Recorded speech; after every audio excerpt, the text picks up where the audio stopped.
আসসালামু আলাইকুম দর্শক বন্ধুরা, চরমোনাই পীর সাহেব এবং জামাতে আমির ডাক্তার শফিকুর রহমানের মধ্যে আলোচনা চলছে।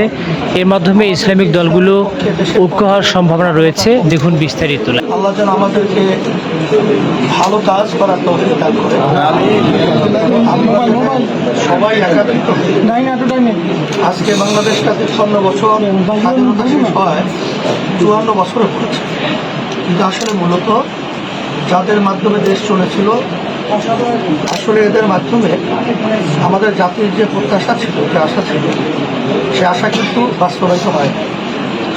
আমরা যেন সবাই পরামর্শ ভিত্তিক এই দেশটা যেন সুন্দরভাবে এবং ইসলামের পক্ষে, মানবতার পক্ষে কাজ করতে পারি, এই তৌফিক যেন আল্লাহ আমাদেরকে দান করে। এটা বিশেষ করে সকলে দোয়া করবেন এবং আমরাও দোয়া চাই সকলের কাছে। এটাই। আর মেহমানরা আসছেন আমাদের পক্ষ থেকে, আপনাদের অসংখ্য ধন্যবাদ যে আপনারা আসছেন। সেই হিসাবে আপনাদের আমাদের পক্ষ থেকে আপনাদেরকে শুভেচ্ছা এবং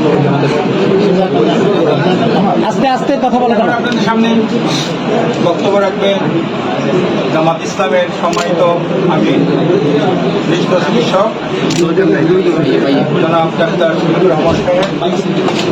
বক্তব্য রাখবেন জনাব ডাক্তার শফিকুর রহমান সাহেব। আসসালামু আলাইকুম ওয়া রাহমাতুল্লাহ। আলহামদুলিল্লাহ রাব্বিল আলামিন, والصلاة والسلام على رسول الله وعلى آله وصحبه أجمعين।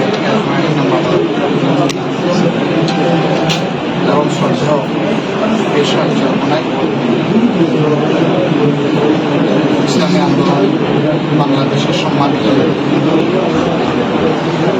গর্বিতার মাদ্রাসা উস্তাদ, আমার সফর সঙ্গে বাংলাদেশ জামাত ইসলামের সম্মানিত দায়িত্বশীলবৃন্দ এবং মিডিয়ার সম্মানিত বন্ধু, আল্লাহ তাবারক ওয়া তাআলার শুকরিয়া।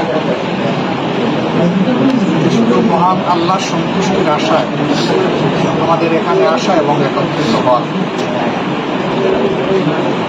সবাইকে সামনে রেখেই আমরা বলতে চাই যে আমরা শুধু আল্লাহর জন্য পরস্পরকে ভালোবাসি।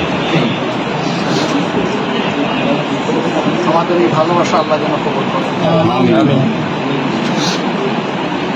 আমাদের দেশে সঠিক কতজন মানুষ আছে এর হিসাব যেগুলো ভিন্ন ভিন্ন সময় দেওয়া হয়, এর সাথে আর একটা মিলে না। কিন্তু আমরা ধারণা করি যে এই সংখ্যাটা 18 কোটির কম বেশি হবে। এই 18 কোটি বনি আদমের মধ্যে শতকরা 100 জনের মধ্যে 91 জন তারা নিজেকে মুসলমান হিসেবে পরিচয় দিয়ে স্বাচ্ছন্দ্য বোধ করে। কিন্তু বাকি যারা আছেন 9%, বাকি কম বেশি, তারাও দেশের মানুষ, ভিন্ন ভিন্ন ধর্মের তারা অনুসারী। এবং আল্লাহ ভালো জানেন কিছু নাস্তিক যারা কোনো ধর্মের উপর কোনোভাবেই আল্লাহর উপর, সৃষ্টিকর্তার উপর ঈমান রাখে না, সেই রকম লোক থাকে।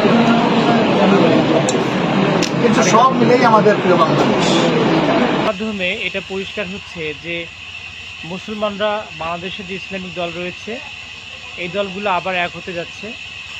আশা করা যায় এর মাধ্যমে বাংলাদেশের শান্তি এবং স্থিতিশীলতা ফিরে আসবে। দর্শক মণ্ডলী, ভিডিওটা যদি আপনার ভালো লাগে তাহলে অবশ্যই লাইক দেবেন। ধন্যবাদ।